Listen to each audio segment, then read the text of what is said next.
ఆపదముక్లవాడ అనాథ రక్షక గోవింద, వటికాసులవాడ వెంకటరమణ గోవింద, శ్రీనివాస గోవింద గోవింద.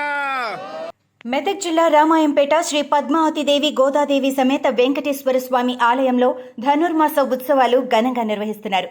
27వ రోజు శ్రీ వెంకటేశ్వర స్వామివారు శ్రీకృష్ణ అవతార అలంకారంలో భక్తులకు దర్శనమిచ్చారు. వేద పండితులు స్వామివారికి ప్రత్యేక పూజలు నిర్వహించారు.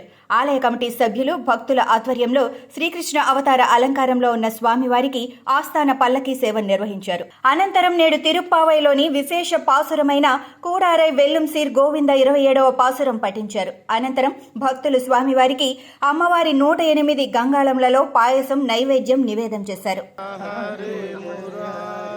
శ్రీకృష్ణ గోవింద హరే మురారి, శ్రీకృష్ణ గోవింద హరే మురారి, నారాయణ వాసుదేవ, నారాయణ వాసుదేవ, గోపాల గోపాల హరే మురారి, గోపాల గోపాల హరే మురారి, శ్రీకృష్ణ గోవింద హరే మురారి, శ్రీకృష్ణ గోవింద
లక్ష్మీపతి గారు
అందుకని ఇప్పుడు గణపతుడి మీద దేశం ఉంది కదా, ఇతని కాలుడికి భయం కూడా ఉంది.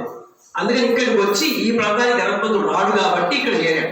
ఉండాల్సిన అక్కడ, కానీ ఇక్కడికి వచ్చాడు. సముద్రం మధ్యలో ఉండాల్సిన ప్రాంతంలో ఇక్కడికి వచ్చాడు. ఇప్పుడు ఇక్కడ ఉండడం వల్ల ఏమవుతుంది, ప్రజలు విషం చెబుతున్నాడు దాంట్లో. ఈ సందర్భాన్ని గుర్తించిన కృష్ణ పరమాత్మ ఒక పెద్ద చెట్టు ఎక్కి దాంట్లోంచి కింద దిగాడు, దూకాడు కిందకి. దూకినప్పటికి ఏమైపోయింది, అది గట్టిగా నా దగ్గరికి ఎవరు వచ్చారు, అసలు ఎవరు రారు ఇక్కడి ప్రాంతానికి, ఎవరో వచ్చాడు దూకుడు కాదు వీడెవడు అని మహాగర్వం చేత గట్టిగా చుట్టేస్తున్నాడు. మహా పెద్ద సర్పం 100 తలకాయ. దాన్ని పట్టినప్పటికీ గోవర్ధన్ అయ్యో మనం రక్షించి, ఇప్పటిదాకా అన్ని ప్రమాదాలు ఎవరు రక్షించారు, కృష్ణ పరమాత్మ రక్షించాడు. ఇలాంటి వాడికే ప్రమాదం వస్తే ఎవరు రక్షిస్తారు మనల్ని? అందరూ తేలిపాటు చూస్తారు, ఏం చేయాలో తోచట్లేదు వాళ్ళకి. అది గట్టిగా చుట్టుకుంది. ఈయన కూడా నాటకం వేసేవాడే కదా, అలా చిక్కిపోయాడు. గట్టిగా చుట్టేసుకుంది అంటున్నాడు.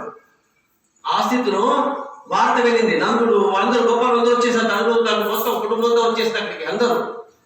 అందరూ ఏం చేయాలో తోచట్లేదు. మడుగు, పెద్ద విష సర్పం, అనేక సర్పాలు చుట్టూ ఉన్నాయి, ఏం చేసే పరిస్థితి లేదు. అప్పుడు అందరినీ కాసేపు అలా మోహంలో పెట్టి ఒక్కసారి తన శరీరాన్ని పెంచడం మొదలుపెట్టాడు. పెంచుతూ ఉన్న కొద్ది పట్టు బిగించింది కదా, నొప్పులవుతాయి నరాలన్నీ కూడా, పట్టుకోలేకపోయింది. కానీ బయట వాళ్ళకి మాత్రం అలాగే పర్ఫెక్ట్గా కనపడుతున్నాడు. ఇది ఒక లీల.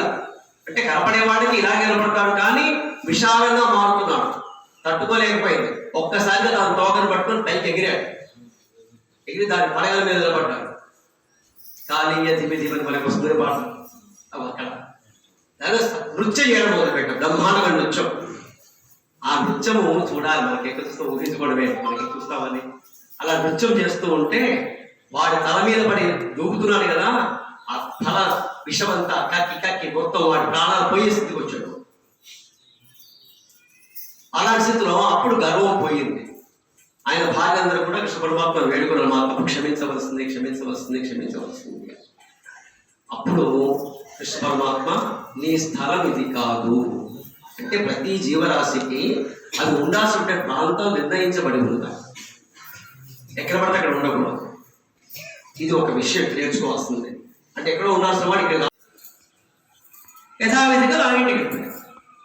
ఇప్పుడు ఏముంది అక్కడ, సాక్షాత్ కృష్ణ పరమాత్మ, అందరిలోనూ కృష్ణ పరమాత్మ. ఇప్పుడు గోపాలుడు కాదు, అక్కడ రాజపెట్టబడ్డారు, గుహలో పెట్టాడు పాప. ఆయన చూస్తున్నాడు బ్రహ్మదేవుడు, కృష్ణ పరమాత్మ వెళ్ళిపోయాడు. ఎవరికి ఏ చింత లేదు, ఎందుకోసమని అన్ని వచ్చేసాయి కదా ఇంటికి. ఆ రోజు చూస్తే తల్లులకు కూడా ఉత్సాహం వస్తుంది.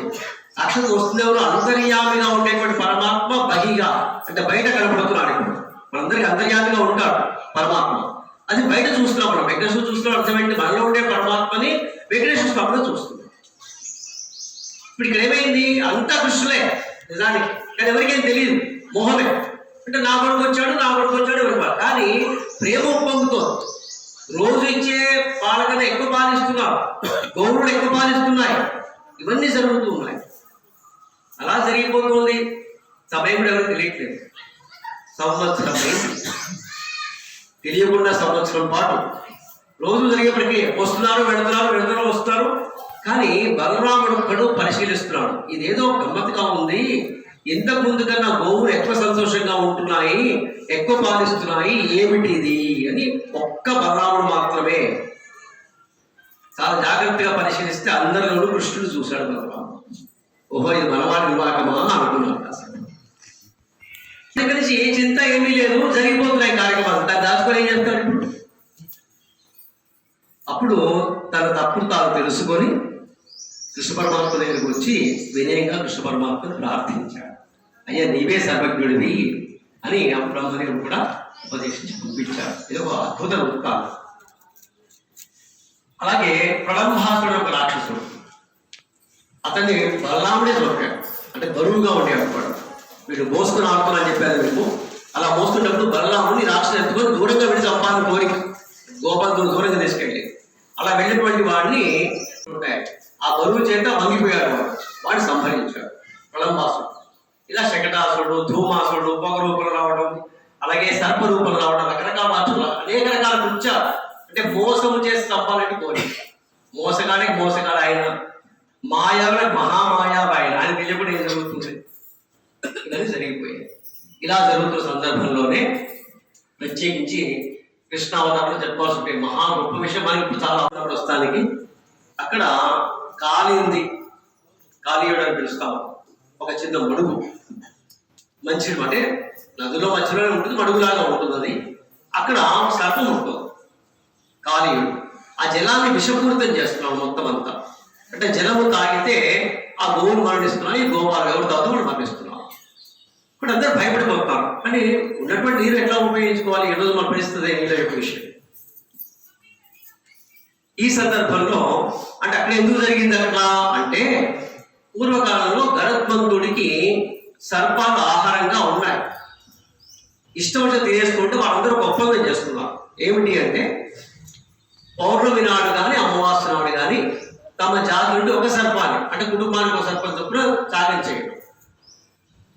ఈ కాళీయుడు ఏం చేశాడు, తాను ఆహారంగా ఇవ్వాల్సిన సర్పాన్ని తాను తినేశాడు, గరుత్మంతుడికి ఇవ్వలేదు. గరుత్మంతుడు అంటే భయం ఉంది, మహాబలవంతుడు గరుత్మంతుడు. అంచేత అక్కడ రమణీయ తీర్థం అయితే అక్కడ ఒక ఋషి అతను తపస్సు చేసుకుంటున్నాడు. అతనికి తపస్సుకి భంగం కలిగి ఆహారం అవసరం వచ్చింది. అక్కడ చేపలు తిందామని వచ్చాడు అక్కడికి. దానికి కొంచెం అలజడి జరిగి అతనికి కొంచెం డిస్టర్బెన్స్ అది అయినప్పటికీ ఇక్కడికి